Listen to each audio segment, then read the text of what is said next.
Hello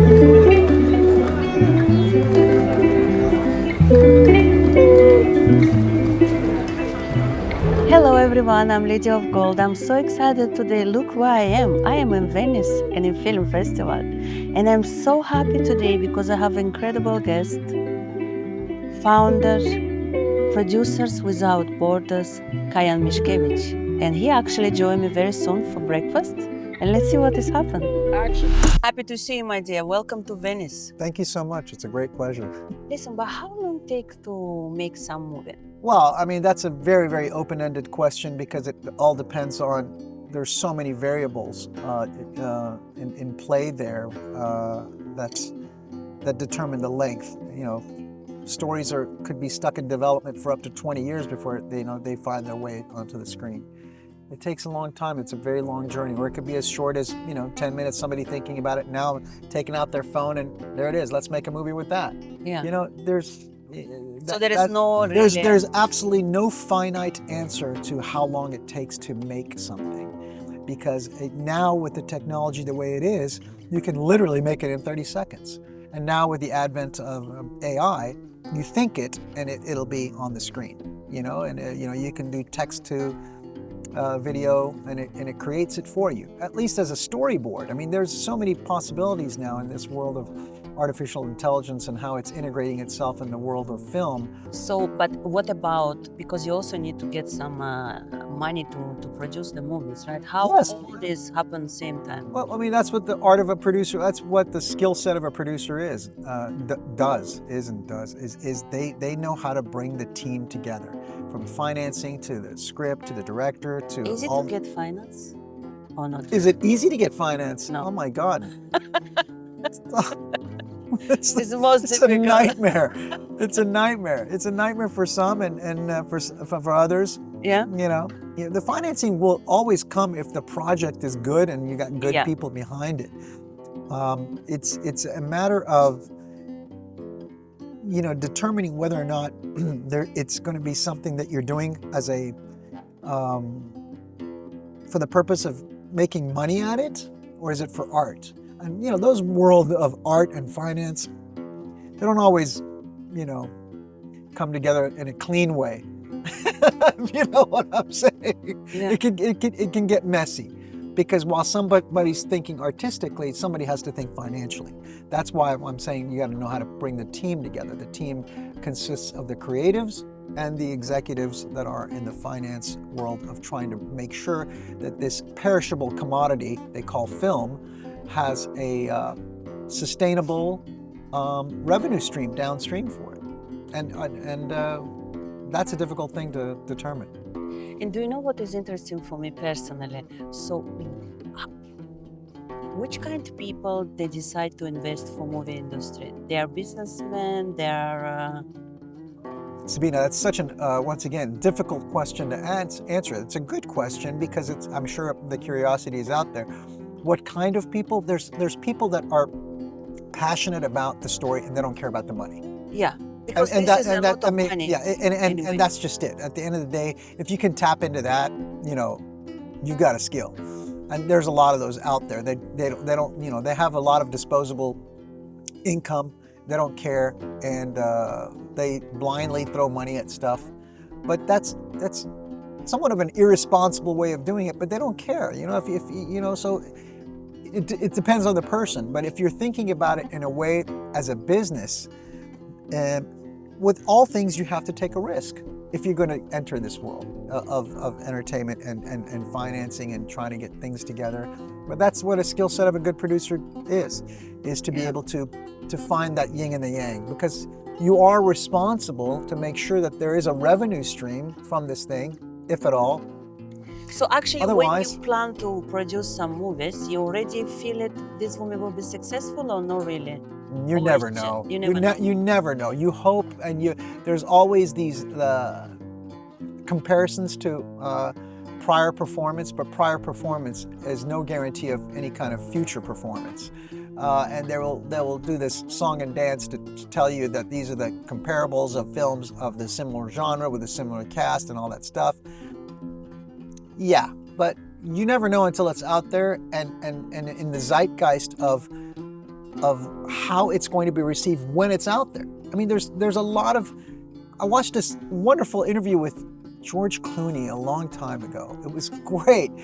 And he was like, man, you can have the best cast, the best writer, the best director, and all this stuff. And then by the time it gets to, you know, the film coming out, it could be all screwed up like that because the distribution was mishandled, the marketing was bad. So there's so many chances to mess it up. He didn't use mess it up as the word. I don't want to be vulgar and use profanity here, but it's like there's an enormous, there are enormous variables at play at all times that can torpedo your project, not just financially, but creatively. And so when something comes together and finds an audience and is able to go viral, that's a gift. That's the inspiration that every filmmaker dreams about. Yeah. And sometimes it can spoil you because you think, oh, I had that success one Yeah, time. I can catch that lightning in the bottle more than one time. So it's these people who have gone through the failures and they've learned from their failures not to get too happy about your successes, because you know at every corner, every turn, you can fall into that pit and just go, you know, be like. So on this point, what is your advice for new generation? For new? Don't make films. I'm just kidding. Don't say that. It's a joke. Where is your sense of humor? Yeah, but what is really your advice for young generation? Because you know, they always look for people. I think you know, look. I mean, my advice is honestly focus on your relationships with the people that are in your circle creatively, and know how to get the best out of each person, because you have to be that person too to them. If you're not great, they're not going to be great. You know, because everybody feeds off of each other. So my advice is find your team, you know, learn how to collaborate, create, and deliver, which is, you know, the mantra that we always use: collaborate, create, deliver, collaborate, create, deliver. You know, all those things go back to the essence of what Producers Without Borders is all about, which is, you know, our tripartite principles of attitude of gratitude, being grateful for all the skills and knowledge and things in your life that have brought you to where you are today, to be able to, you know, share that with somebody. Number two, being responsive, and being responsive enough that when you pick up the phone, when Sabina picks up the phone, ask me something, be available and answer it. If you can't do it, find somebody else that can. You know, being responsive is it's a show of respect. Be courteous. Be respectful. So one, they need to be responsible. Attitude of gratitude, being responsive. But the number three thing, the most important one, is pay it forward. Make somebody else's dreams come true before yours. You expect somebody else to make your dream come true. By paying it forward, you're creating a cycle. You're creating this mobility about how you're thinking, where others you're thinking about them before you're thinking about yourself. That unselfish thing is the family thing, is the Godfather thing that I was telling you. Yeah, actually it's the teamwork. Teamwork makes the dream work. That's what they say. Yeah, but, you know, but it's beyond that. You know, like I said, all the things that in my life that I've been blessed with, I've always thought about pay it forward. Like make somebody just in ways when people don't see it. You don't have to go and advertise it. What I'm just saying is they advertise it in the sense that, you know, tell people, hey, did you see what I did? Did you see what I did with that person's project? And, you know, I should be getting credit on that film. No, I mean, it's not about that. It's about, you know, making sure that those people understand what the things that I was telling you about which is authenticity, integrity, and loyalty is all about. If you don't have that inside you, you'll never get to pay it forward. Do you have some funny story behind when you make some movies? You produce some movies and you have some. Is this going to be a series or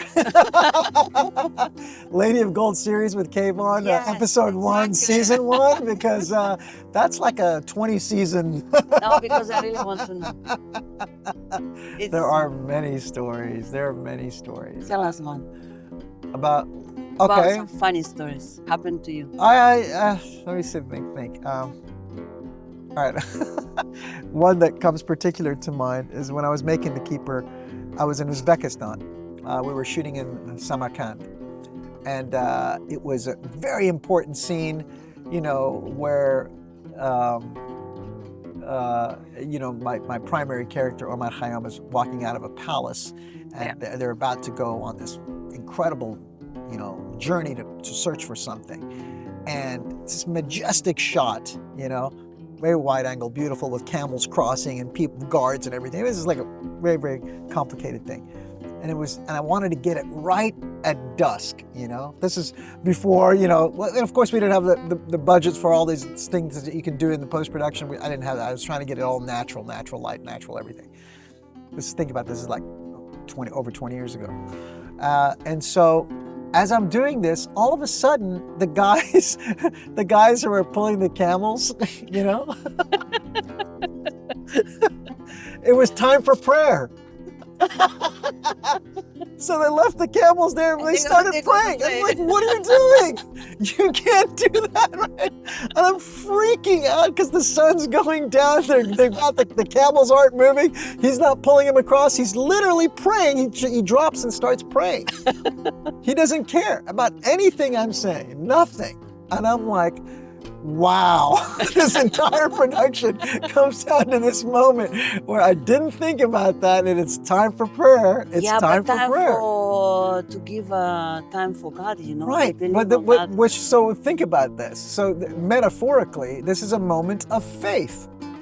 And his faith was more important than money or anything. That was who he was. And that's also part of very loyal for your relation. Think about it. And wait a minute. You're like you're all these people. You're employed here to do on this film, and you're not supposed to be thinking about if that guy has got to go to prayer. Maybe there's somebody else who doesn't pray. Maybe all he's got to do is pull the camels across the screen. Pull it. It was so anyway. So I literally stood above him, and I was like shaking my own head, like, God. I mean, there's nothing I do.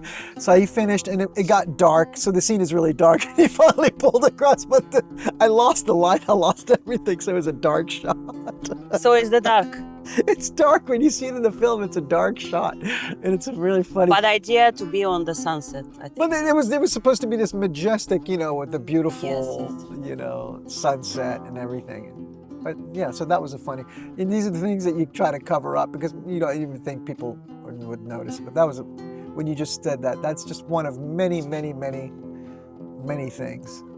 Yeah. Wow. Many. I mean, yeah.